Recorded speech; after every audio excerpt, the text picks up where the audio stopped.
आज हम बात करेंगे कि आपका पैसा बैंक में क्यों सेफ नहीं है और बैंक में क्या-क्या दिक्कतें आ सकती हैं, किन-किन के लिए सेफ है और क्या करना चाहिए। पूरी एक मेरी पर्सनल क्या बोलते हैं स्टडी आपको बताऊँगा रियल लाइफ सिनेरियो के अकॉर्डिंग। देखिए इंडिया में मिडिल क्लास और लोअर क्लास जो ये 2 क्लास के लोग हैं ना, ये मोस्टली अपना पैसा बैंकिंग में ही रखते हैं।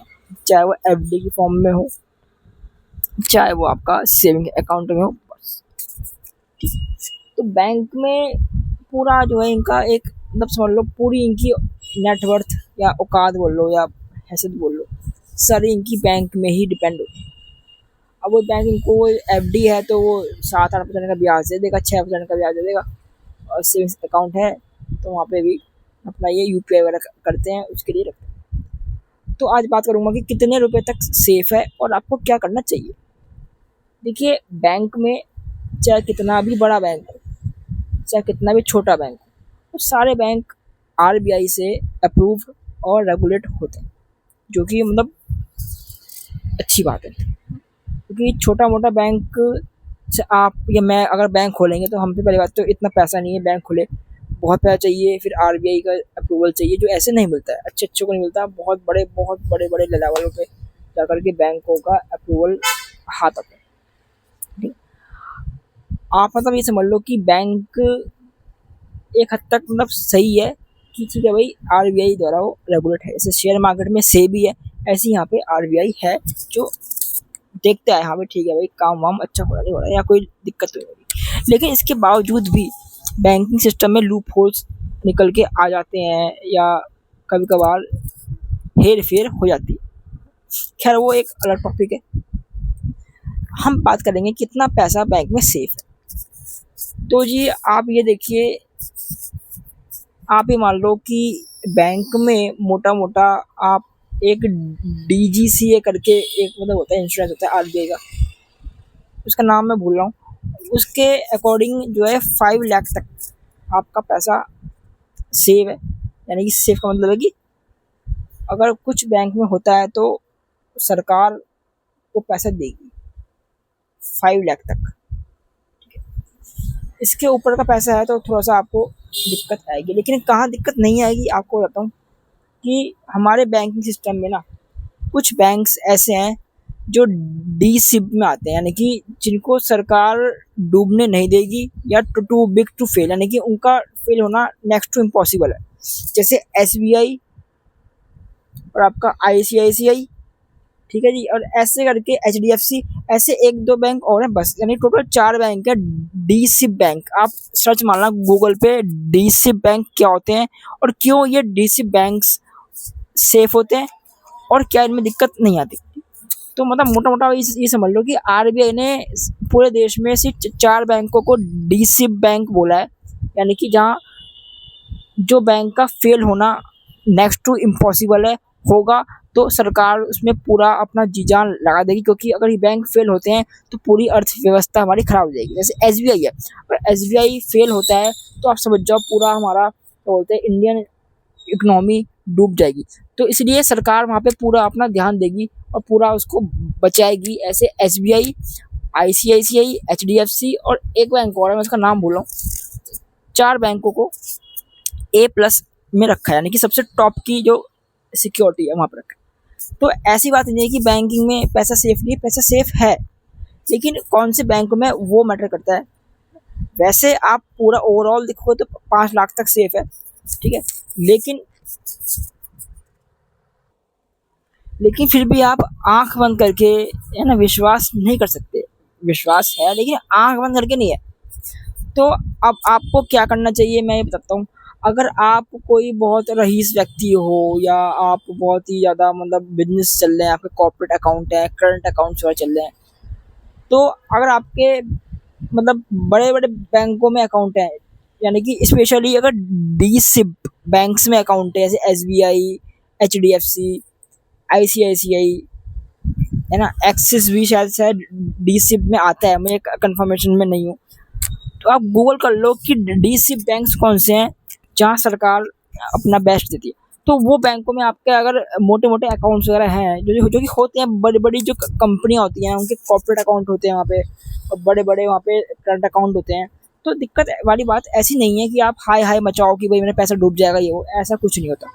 हाँ, थोड़े से जो लोअर बैंक होते हैं वहाँ पे एक बार को रिस्क फैक्टर आता है कि भाई ठीक है भाई यहाँ पे पैसा डूब सकता है। जैसे भी आपको पता होगा यस बैंक के केस में क्या हुआ कि आज तक भी पैसा लोगों का जो है रिकवर नहीं हो पाया। लेकिन जो टॉप के जो डीसी बैंक, मैं आपसे क्यों बोल रहा हूँ बार बार डीसी, अपना आप सर्च मारना, तो डीसी बैंक्स में पैसा जनरली नेक्स्ट टू इम्पॉसिबल है आपका डूबना, जो मैंने देखा है भाई। तो मेरे अकॉर्डिंग आपको अब क्या करना चाहिए, देखिए भरोसा तो किसी चीज़ का भी नहीं है। सिक्योरिटी को एनहेंस करने के लिए अगर आप बहुत बड़े व्यापारी हो, आपका सीसी अकाउंट है, करंट अकाउंट है, कॉर्पोरेट अकाउंट है, तो आप इंडिया के जो टॉप के 4-5 बैंक है उन 4-5 बैंकों में इक्वली डिवाइड कर दो। इससे आपका रिस्क डाइवर्सिफाइड हो जाएगा, क्योंकि सारे बैंक नहीं डूबेंगे, है ना। एक बैंक अगर कुछ होगा तो तब भी खैर पैसा रिकवर हो जाएगा, लेकिन फिर भी आप 4 बैंकों में कर दो डिवाइड। अगर आप एक आम आदमी हो तो भी आपको मैं ये बोलूँगा कि आप अपना एक बैंक में डिपेंडेंट मत रहो, चाहे वो कोई भी बैंक हो। आप 2-3 बैंकों में अपने पैसे को रखो, जिससे कि आपका रिस्क भी कम हो जाएगा। हालांकि रिस्क नहीं है, लेकिन फिर भी अपनी सेफ्टी के लिए, अपनी सिक्योरिटी के लिए, अपने मेंटल पीस के लिए आप इंडिया के जो टॉप के 2-3 बैंक हैं, अगर सरकारी में कर दो कोई बात नहीं, अगर वैसे हैं तो वैसे में कर दो, प्राइवेट में कर दो कोई बात नहीं, लेकिन एक बैंक में के ऊपर डिपेंड मत रहो। 2-3 बैंकों में अकाउंट, मतलब 2-3 बैंकों में करो तो सही है। आपकी अगर एफडी है तो एफडी में एक ही बैंक में एक मतलब मोटा अमाउंट मत डालो। जैसे आपको 1 करोड़ की एफडी करनी है, तो 1 करोड़ की एफडी में अगर करनी है तो 1 करोड़ की एफडी को मोटा मोटा आप डीसी बैंक्स में देखोगे, जैसे कि भाई एसबीआई, एचडीएफसी, आईसीआईसीआई बैंक, ऐसे जो बैंक हैं जिसको सरकार जहाँ पे अलर्ट रहती है, वहाँ उन 4 बैंकों में ही इक्वल इक्वल बांट दोगे तो आपका रिस्क ऑलमोस्ट जीरो हो जाएगा। अगर वहाँ तक आपकी पहुँच नहीं है कि भाई मैं छोड़ो या मैं इन 4 बैंक के अलावा बताओ, तो भी जो और बैंक हैं वहाँ पे भी जो टॉप के नाम है वहाँ वहाँ भी आप 2-3 बैंकों में इक्वल इक्वल डिवाइड करके भी डाल दो, तब भी दिक्कत नहीं आने की।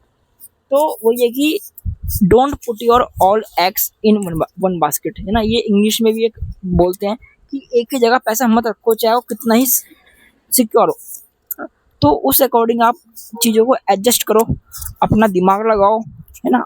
और एक काम और करिए आप, मैं आपको एक चीज़ बताता हूँ। देखो मैं एक्सपर्ट नहीं हूँ, मैं कोई फाइनेंस का एक्सपर्ट नहीं हूँ। आपको क्या करना है, आपको एआई से पूछना है। एआई मतलब चैट जीपीटी से पूछो कि ऐसे ऐसे मेरे पास अमाउंट है और मेरा अमाउंट ज़्यादा दिक्कत भी ना आए, सेफ्टी के साथ मैं किन किन बैंकों में रखूँ जहाँ पे मेरा नुकसान ना हो, या नुकसान हो तो बहुत ना के बराबर हो, कैसे मैं अपने रिस्क को डाइवर्सिफाइड करके रखूँ। तो एआई आपको अपने अकॉर्डिंग बेस्ट आंसर देगा कि भाई ऐसे ऐसे करके रखो, ना। तो वहीं से आपकी काफ़ी हद तक हेल्प हो जाएगी। मेरा काम था बस आपको एक मैसेज देना, एजुकेशन पर्पस की वीडियो थी, कोई एडवाइस नहीं थी। तो मैंने आपको शॉर्ट में समझा दिया कि बैंकिंग सिस्टम सही है, दिक्कत नहीं आती है। जो ऊपर के नाम है वहाँ पे दिक्कत नहीं आती है। एक बार को जो थोड़े से लोअर बैंक्स होते हैं वहाँ पे आपको अगर रिस्क लगता है तो आप अपना फंड एक बैंक में मत रखो, तो आप अपने अकॉर्डिंग उसको अलग अलग बैंकों में रख सकते हो। बाकी तो भाई सिर्फ बैंक में रखने की बात थी ये, बाकी आपको सिर्फ बैंक में रखना सही नहीं है। अगर आप सारा पैसा बैंक में रखते हो, कोई इन्वेस्टमेंट नहीं है, कोई एसआईपी नहीं है, कोई और चीज़ नहीं है, तब आप फंस जाओगे, ठीक है जी। तो आप जो है, मैं आपको ये बोलूँगा, आपका पैसा बैंकिंग में ही सारा पैसा है, यानी सारी आपकी हैसियत से बैंक पे ही डिपेंडेंट है। तो आप अपने अकॉर्डिंग भाई एसआईपी वगैरह है आजकल भाई क्या बोलते हैं, गोल्ड ईटीएफ चलते हैं, या अपना पैसा बैंक से निकाल के थोड़ा बहुत अलग अलग जगह रखो जहाँ पे पैसे से पैसा बनता हो, वेल्थ बनता हो, तब सही है। अगर आप बस बैंकिंग पे डिपेंडेंट हो तो ये तो देखो रेड अलर्ट है ही। हम तो भाई साफ बोलते हैं कि सारा पैसा वहीं वहीं रखना सही नहीं है, क्योंकि आप समझो कि आपका पैसा जो है ना वो महंगाई खा रही है। बैंक मैक्सिमम आपको 6% 7% का इंटरेस्ट देगा, इससे ऊपर नहीं देगा। तो महंगाई ही हर साल 10% से बढ़ती है ना। हालाँकि सरकारी आंकड़े बोलते हैं 6% है, तो सरकारी आंकड़ों को भी आप मान लो, 6% भी आप मान लो, तब भी आपका पैसा बैंक में रखे रखे बर्बाद ही हो रहा है। हाँ, मजबूरी है, एफडी मारनी है, या आपका व्यापार चल रहा है, करंट अकाउंट है, सेविंग अकाउंट है, यहाँ पे यूपीआई वगैरह करना पड़ता है, तब मैं मानता हूँ उतना पैसा तो आप रख लो।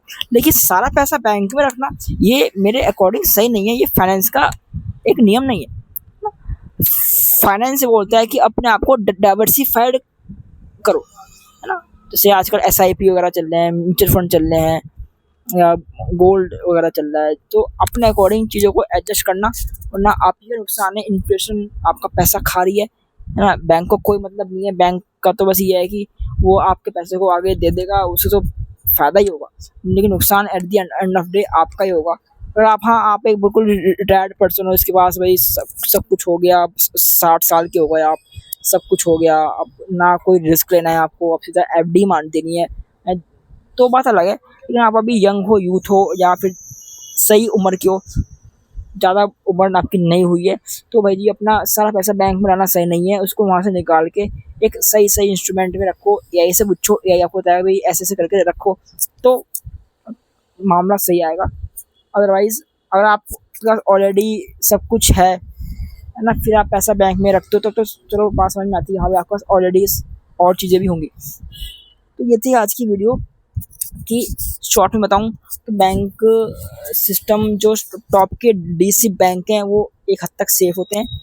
बाकी के जो बैंक हैं वो, आपको डाउट है तो आप 2-3 बैंक अकाउंटों में अपने पैसे को आधा आधा करके रख सकते हो, जिससे आपका नुकसान कम हो। और सबसे मेन पॉइंट ये है कि आपका सारा पैसा बैंक में है, इसके अलावा कोई इन्वेस्टमेंट नहीं है, कुछ नहीं है, तो आप रेड अलर्ट में हो। अपने आप को समझो, सीखो, और पैसे को थोड़ा सा डाइवर्सिफाइड करो, इन्वेस्टमेंट की जर्नी में जाओ। गोल्ड, एसआईपी, बहुत सारे इंस्ट्रूमेंट आजकल हैं। अपनी अपनी रिसर्च करके, अपने दिमाग के अनुसार, अपनी रिस्क टेकिंग एबिलिटी के अनुसार आप चीज़ों को यहाँ वहाँ करो। एक जगह रखोगे तो आप ही का नुकसान होगा, बाकी किसी को कोई मतलब नहीं है। बैंक आपको ये नहीं बोलेगा भैया यहाँ पैसा आपका निकाल लो, आपका नुकसान हो रहा है। बैंक तो बोलेगा और लाओ और लाओ और लाओ। तो आपको अपनी समझदारी इस्तेमाल करनी है, अपनी बुद्धि इस्तेमाल करनी है। एआई से पूछो, एआई भाई 8वां अजूबा है दुनिया का, जो आपके ही फेवर में बोलेगा, तो वो काम करो। बाकी आपकी मर्ज़ी है, ये मैं बैंकिंग सिस्टम के खिलाफ नहीं हूँ, मैं किसी चीज़ को गलत नहीं बोल रहा हूँ, सब अपनी जगह सही है। लेकिन आपका रेशियो कैसा है वो मैटर करता है। मैं पैसा पूरा बैंक में नहीं है, एक रेशियो बैंक में है। इसके अलावा मेरा एसआईपी में भी पैसा है, म्यूचुअल फंड में पैसा है, गोल्ड में पैसा है, एक आधी एफडी मार के, तो मेरा डाइवर्सिफाइड है। कोई एक चीज़ अगर डूबती भी है तो मुझे फ़र्क नहीं पड़ता। तो ये चीज़ें होती हैं। अपने काम में पैसा है, तो मतलब पैसा मतलब इन्वेस्टमेंट है, मैं आपसे कह रहा हूँ, तो अपने आप को डाइवर्सिफाइड करके मैंने रखा हुआ है ना। तो ऐसे ही आप अपने आप को पाँचों उंगली मतलब अलग अलग जगह रखोगे ना, तो आप बच जाओगे। अगर आप सारा पैसा एक ही जगह रख रहे हो, बैंक में ही रख रहे हो, और एक ही बैंक में रख रहे हो, तब आपका एक रेड अलर्ट है। बाकी आपकी मर्ज़ी है, मेरा काम तो आपको बस एजुकेशनल पर्पज़ से वीडियो देना, बाकी एडवाइस नहीं है। जो करना है आप अपने आप करें, आप अपनी मर्ज़ी के स्वयं मालिक हैं। I am not able to interfere in your personal life, लेकिन सही जो हो रहा है मैं आपको वो बताऊँगा, आपके साथ में गलत होने नहीं दूँगा। मैं आपसे मिलता हूँ अगली वीडियो में, तब तक के लिए जय हिंद, वंदे मातरम।